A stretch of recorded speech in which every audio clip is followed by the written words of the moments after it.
Terlepas dari nuansa kebahagiaan pernikahan Al dan Alisa, kisah miris justru dialami oleh adik perempuan mereka, Safia.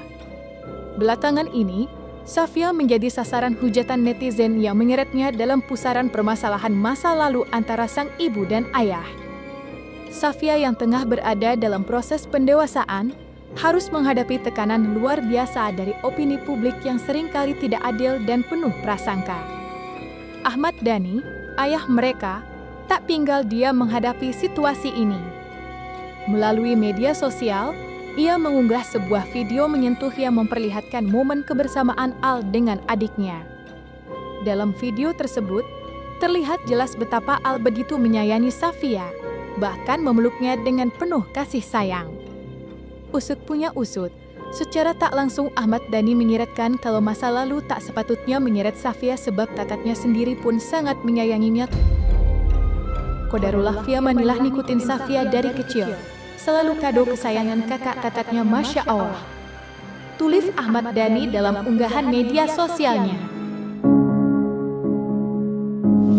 Saya kira mungkin kakak bisa lebih berperan daripada adik ya, karena kalau adik kan pasti lebih muda, dan dalam hal ini juga pasti adik dengan kondisi usia yang lebih muda pasti tentu juga punya keterbatasan ya.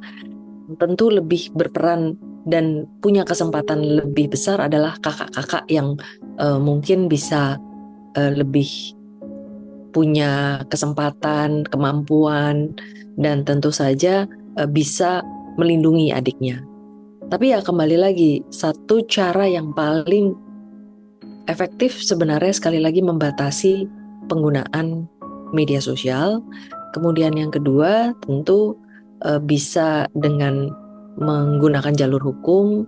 Lalu kemudian juga yang paling penting adalah juga edukasi kepada masyarakat bahwa tentu hal ini harus dihindarkan. Walau banyak yang menghujat, tak sedikit dari netizen yang turut memberikan pembelaan kepada Safia. Dalam berbagai komentar yang beredar di media sosial, beberapa pihak menyuarakan keprihatinan mereka terhadap perlakuan tak adil yang diterima Safia. Mereka menekankan bahwa Safia, yang masih begitu muda dan polos, tidak seharusnya menjadi korban dari konflik atau masalah yang sejatinya tidak melibatkan dirinya secara langsung. Banyak komentar yang menyoroti pentingnya menjaga etika dalam menggunakan media sosial, terutama ketika berhadapan dengan anak-anak di bawah umur. Mari jadikan media sosial sebagai sarana untuk berbagi kebaikan. Gunakan jemari untuk berkomentar yang baik, bukan malah sebaliknya. Dia gak pernah minta dilahirkan loh kawan-kawan, jadi jangan komen yang tidak baik karena komen kalian akan merusak mental anak bangsa secara tidak langsung. Bijak dalam bermain sosial media ya, ujar salah seorang netizen. Lantas seperti apa pandangan ahli psikolog Cassandra Purtanto mengenai fenomena ini?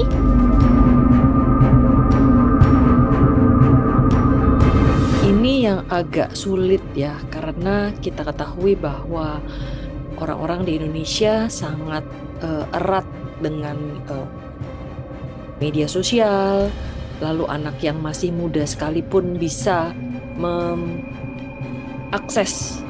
media sosial dan membaca berita-berita yang ada atau komentar-komentar begitu ya. Dan permasalahan lain lagi adalah bahwa masyarakat Indonesia seringkali tidak memfilter atau tidak menahan diri terhadap komen, postingan, atau berbagai bentuk ekspresi yang ditampilkan di media sosial. Nah, dalam hal ini tentu saja akan sulit untuk meminta masyarakat untuk tidak melakukan hal tersebut kecuali mungkin dilakukan langkah hukum. Ini adalah sesuatu hal yang tidak pada tempatnya gitu ya. Karena biar bagaimanapun di sisi lain ada seorang anak yang tidak berdosa, yang tentu bukan keinginannya untuk dilahirkan di luar ikatan pernikahan, yang tentu saja seharusnya mungkin juga masyarakat berpikir bahwa ungkapan-ungkapan itu diberikan kepada orang tuanya, tetapi kan kembali lagi justru akan sadar atau tidak sadar, sengaja atau tidak sengaja, pasti akan mengenai anak tersebut begitu. Nah, memang kemungkinan yang paling mudah adalah membatasi penggunaan media sosial. Sebelumnya, komentar-komentar pedas ramai membanjiri akun media sosial milik Safia. Kata-kata kasar dan tidak pantas terus bermunculan, mengarah kepada Safia yang masih terlalu muda untuk memahami sepenuhnya alasan di balik serangan tersebut. Meski beberapa komentar bersifat mendukung, jumlah ujaran kebencian tetap mendominasi, membuat situasi semakin sulit bagi Safia dan keluarganya. Sapea, jangan pasang muka angkuh kebun Meya. Cari tahu dulu sejarah Mak Lucy Mulat asal mula karirnya gimana. Semoga kamu sudah dewasa tidak mengikuti bunda kamu ya Safia, ucap netizen yang menghujat Safia. Hal ini pun turut mengundang komentar dari Kirdi Putra, seorang pakar ekspresi dan komunikasi yang coba memberikan pandangannya terkait fenomena ini. Ada masalah yang serius saya katakan antara Mulan, Ahmad Dhani, dan Maya, dan terjadi di masa lalu. Ya, apakah itu sudah terlupakan? Jawabannya tidak. Bisa jadi sudah termaafkan, bisa jadi oleh Maya gitu misalnya. Bisa jadi. Tetapi apakah terlupakan? Jawabannya tidak. Dan itu hal yang benar menurut saya.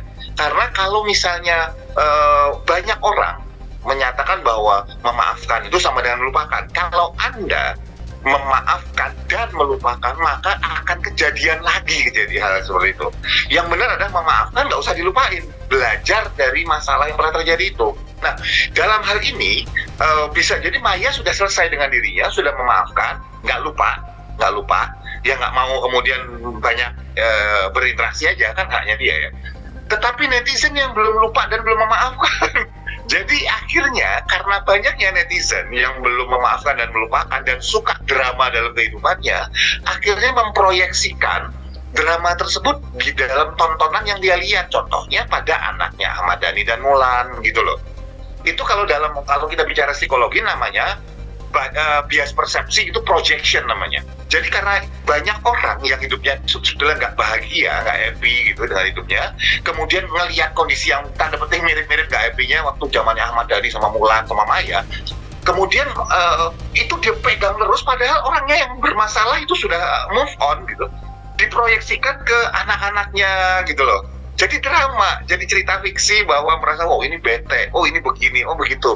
Jadi kalau buat saya, buat para netizen, buat penonton semuanya, yuk ya selesai gitu loh. Masih banyak hal-hal produktif yang di luar sana yang bisa kita pikirkan, kita lakukan, dibandingkan cuma komentarin, bahkan tanpa dasar, tanpa data. Akhirnya dia apa? Drama fiksi. Itu sih yang saya lihat gitu loh. Yuk move on yuk dalam kasus ini. Meski ramai digunjing oleh netizen, Safia Ahmad justru menunjukkan kedewasaan luar biasa yang jarang dimiliki oleh anak seusianya. Alih-alih terjebak dalam kemarahan atau perdebatan yang bisa memperkeruh suasana, Safia memilih merespons hujatan tersebut dengan cara yang bijak dan penuh inspirasi. Melalui unggahan di Instagram Stories-nya, Safia membagikan kutipan ayat Al-Quran dari surah Al-Hujurat ayat 12 yang berbunyi, "Wahai orang-orang yang beriman, jauhilah banyak dari prasangka. Sesungguhnya sebagian prasangka itu dosa dan janganlah kamu mencari-cari kesalahan orang lain dan janganlah ada di antara kamu yang menggunjing sebagian yang lain." Bunyi arti dari surah Al-Hujurat ayat 12 yang diunggah Safia Ahmad di Instagram Stories-nya. Apa yang kita lakukan pasti akan kita tuai di kemudian hari gitu ya. Apapun ekspresi yang mungkin kita sampaikan, sengaja atau tidak sengaja, bertujuan atau tidak bertujuan, suatu saat pasti akan kembali lagi kepada kita dalam bentuk lain. Nah, tentu edukasi ini penting juga disampaikan, yang pada kesempatan ini media bisa berperan besar untuk memberikan edukasi tersebut. Yang jelas tentu untuk bisa memberikan kesimpulan tentang seberapa jauh traumanya, tentu harus ada pemeriksaan. Pemeriksaan terhadap anak ini, seberapa kuat mentalnya, seberapa banyak ekspresi bully yang terjadi seberapa dalam, seberapa intens. Kadang-kadang kan kembali lagi dari kata-kata yang mungkin hanya menyindir, lalu sampai ada yang betul-betul sampai menyerang, ada yang kemudian berkali-kali dan terus-menerus bahkan sampai bertahun-tahun.